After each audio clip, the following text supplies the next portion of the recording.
hello again. Yes, it's me. Same day, same outfit, same beads, same everything. What have I been doing?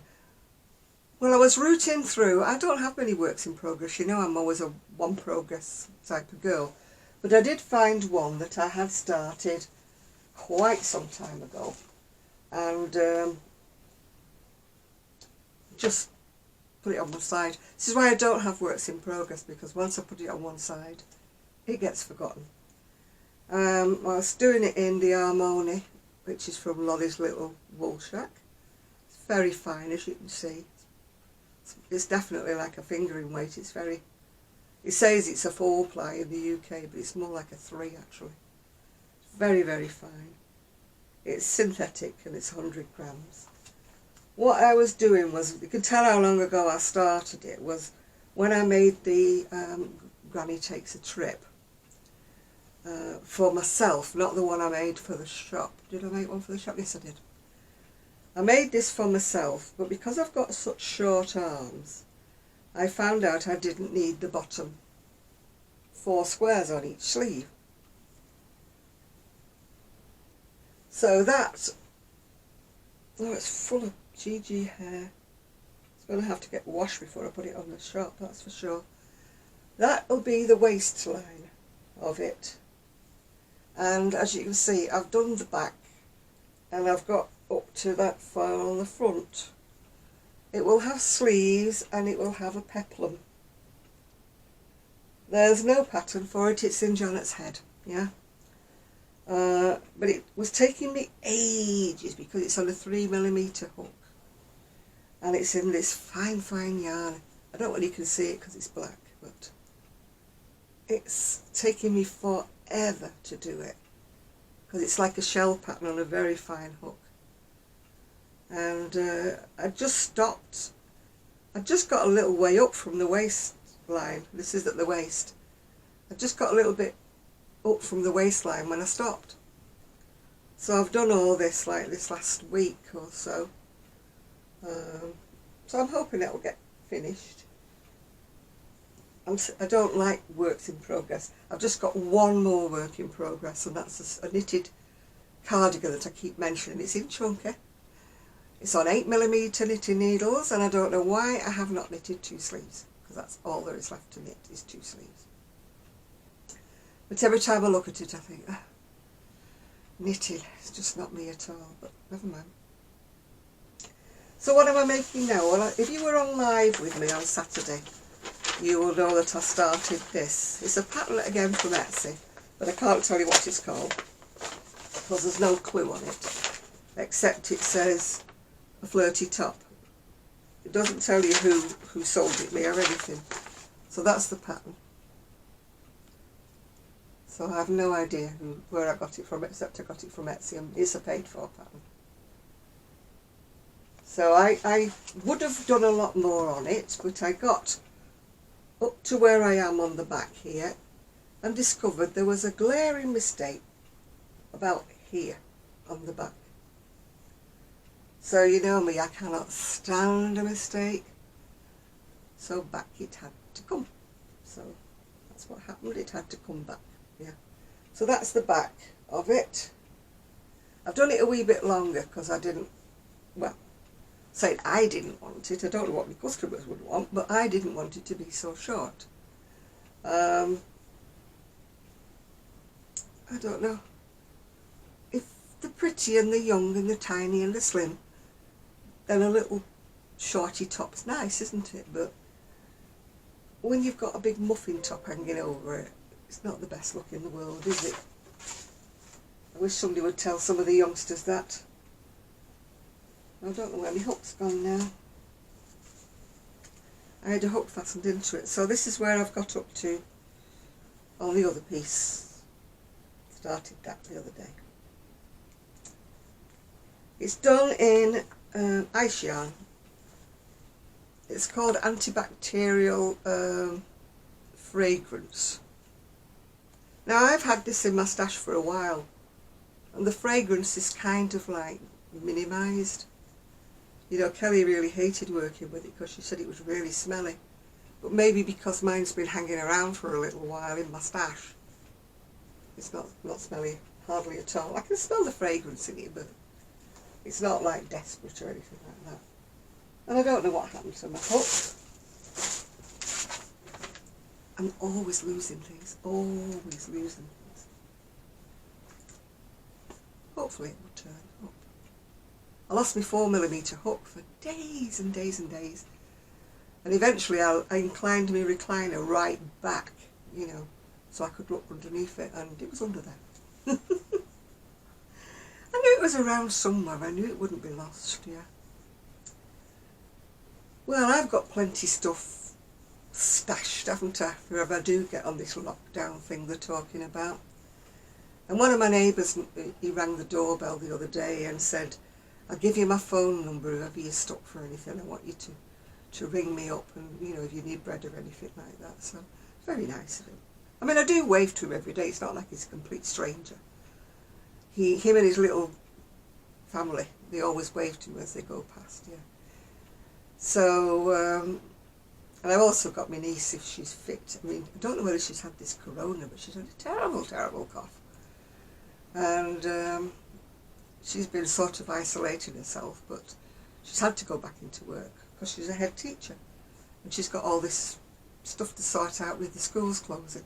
I mean, just because the school's closed doesn't mean that the teachers aren't working, because they've got to be in to answer inquiries, and they've got to be there to set homework and set, you know, stuff like that. So yeah, they've got to be in. Getting a lot of doodly-doos on me. Well, she didn't take me shopping on Saturday because she was ill and she didn't want to give me anything. So I went on Monday, was it, and caused havoc. Because I went on my scooter and I balanced one of the metal baskets, you know, with the handles, on the front of the scooter. I was going along like that and I leaned over to get a packet of bacon and the basket slid. But as it slid, it went past my leg and took a slice out of it. Only a fine slice, it wasn't a deep cut. It was just like somebody had ruffled the skin, you know, and taken it off like that. Boy, did it bleed. It bled everywhere. This woman stopped and said, oh my God, I'll get a first aider for you. And then this lad comes running up with a load of blue paper and he's like mopping everywhere up, and I'm going, where's all that blood coming? He said, from you.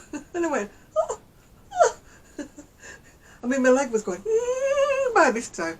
But you know when you feel a fool because you know you've done it yourself, because I knocked the basket off. But it just grazed. I didn't know a basket would be that sharp. So I've been nursing a poorly leg ever since. Because I have this unfortunate problem if I have any damage to my legs. You know, I've got weedy legs. I think I mentioned it before. Skin is very, very thin. So if I have any problems with my leg, I get all this serous fluid flowing down my legs like rivers.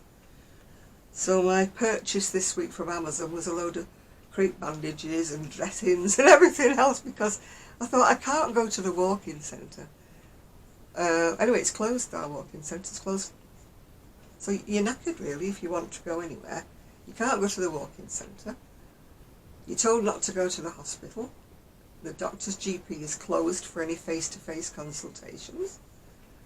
So if I wanted to see anybody about my leg, it was just tough bullies, wasn't it? Because there was nobody there to see it. Anyway, it's still very, very sore, but it is healing nicely now. So there's me ordering off Amazon, ordering me medical supplies. The things you have to do. So it isn't enforced lockdown at the moment, but they are talking about 3 to 4 months for anybody elderly. Over 70 like, or anybody with an underlying health problem. So, you know, I mean, I don't go out that much anyway. But, and they are talking about opening the supermarket up early in the morning for an hour for us oldies to go in and do our shopping, you know, before everybody else masses in. But according to the internet, that's been a hopeless failure because nobody's been adhering to it. They've just all been ploughing in as usual, taking all the stuff off the shelves, which is ridiculous, absolutely stupid. I live just at the end of the war. I remember real rationing, when you just couldn't get anything. Never mind about toilet rolls, you just couldn't get anything. But we managed. Everybody was polite, nice. Whatever you got, you shared it with other people. You know, my granddad had a bit of an allotment, and he had hens, so we always had a few eggs. Bear in mind, my mum was from a huge family, so by the time he'd shared the eggs around, I mean, some of the people lived away, so they weren't counted, but anybody that lived local used to get some eggs. And I also got rhubarb, and then we knew where apple trees were, and we used to go down the lanes, because remember, there wasn't all the cars and the pollution back when I was a child, and pick blackberries and, you know, red currants and all sorts of things that we could find. And Mum used to make them into pies. And we used to go get the apples off the trees. And if they were like the crab apples, they're like sour apples, it got made into jelly jam, you know, and stuff like that. It was used, even though it wasn't good for eating. There was always something that we had. But people weren't greedy like they are now. It really upsets me how greedy people are. You know, people, I'm not too bad. I don't quite live hand to mouth. I don't have a lot of money spare, but I don't quite live hand to mouth like some poor people do. You know, they don't have money to go out and buy two of anything. They just can only buy what they need for that week. And so it must be very, very upsetting for them when they go to the shelves and there's nothing on them. You know, and I think, oh, karma. All these selfish, greedy people, I hope that karma bites them in the bum, yeah? I can understand people buying a couple of more extra things in, thinking that they're going to be not going out. But I mean, look at me. I'm going to be housebound, according to our lovely Prime Minister, for 3 to 4 months. But that doesn't mean to say I'm going to go out and grab everything I can find off the shelves. No, I'll make do with what's available. There's bound to be fresh fruit and vegetables, because they'll be coming in from the farmers. They're not putting a lockdown on lorry drivers because they're essential. So there will be stuff coming in. And there's always soup, isn't there? Vegetable soup. I mean, in my supermarket there was meat, yeah? And there was chickens, there was meat. The only thing there wasn't was eggs. I did manage to get 6 eggs. There was more than 6 eggs, but I only needed 6 eggs, so that's what I bought, 6 eggs. I thought there is no point me being greedy and clearing the shelf off of all the eggs. It's not me. So, yeah, there was potatoes. I got potatoes. I got vegetables to make soup with tonight. And I dare say I'll survive. I won't starve. There'll be some way around it. I'm not worrying. Everybody's getting in a panic. Oh, there's no pasta. Oh, there's no rice. So make something else. You know, I was brought up in an era where there wasn't any pasta. Pasta was some foreign food when I was a kid.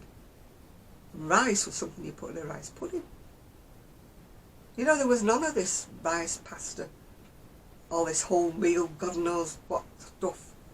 You got a loaf, you got a white loaf or a brown loaf. You had a choice, yeah? There was none of this oatmeal, gluten-free, none of that, no. You just got a choice, white bread, brown bread. That was it. You know, we didn't have all this choice of stuff that people have got now. As I say, pasta, I'd never even heard of pasta until I was married. Never even seen pasta till I was married. I know it might sound a bit weird, but just where I was brought up. I suppose if you're Italian or a different base, you maybe have seen it beforehand, but I didn't.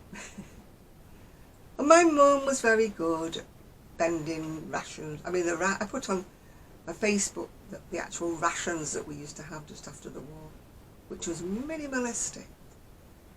And yet my mum used to always manage to put something on the table. You know, it wouldn't have been what people want today. But let's face it, it might do me and a lot of people a lot of good. You know, if they can't eat all the stodge and the podge and the fast food and the stuff that they eat now, maybe it'll do our waistlines a whole lot of good. introduce our children into ways that are not McDonald's and KFC and all that jazz. Chicken filet or whatever it's called that you have in America. Chicken filet, is it something? We don't have them over here. Now I'm afraid the fast food people would go out of business if they relied on me. Don't have a car. They've closed McDonald's down except for drive-through. So I don't think I'm going to go drive-through in my scooter. Not that I want to buy a McDonald's, I don't. But, yeah.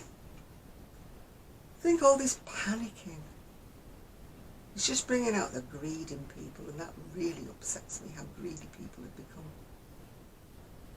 You know, I was, like you say, brought up in an era where you looked out of your neighbour. You knocked on the door and asked them if they needed anything from the shops and stuff like that. I must admit I do live in a very good neighbourhood where people look out for me, and if I've had a lie-in and my curtains are drawn, if it's past midday they will see if I'm okay, you know. So I do live in a very good neighbourhood, I'm glad to say. So, I mean, I was the same when I was a child. I used to shop for all the older people. So as they say, karma comes back to you. So maybe because I was good when I was a child and did everybody else's shopping, karma is being kind to me now. So that's all I'm going to say, and I'm not going to rattle on about it, because it just gets me down, all these phony things they keep sticking on Facebook and scaring everybody to death. Oh, it's a pandemic, oh, it's going to kill everybody. I've lived through about 6 of these flu type things that be, oh, they're going to kill us all. Oh, we're all going to die. We're all still here. And they keep saying, 5 people have died. Yeah, 5 people who were old, elderly, or had underlying health issues who weren't well in the first place.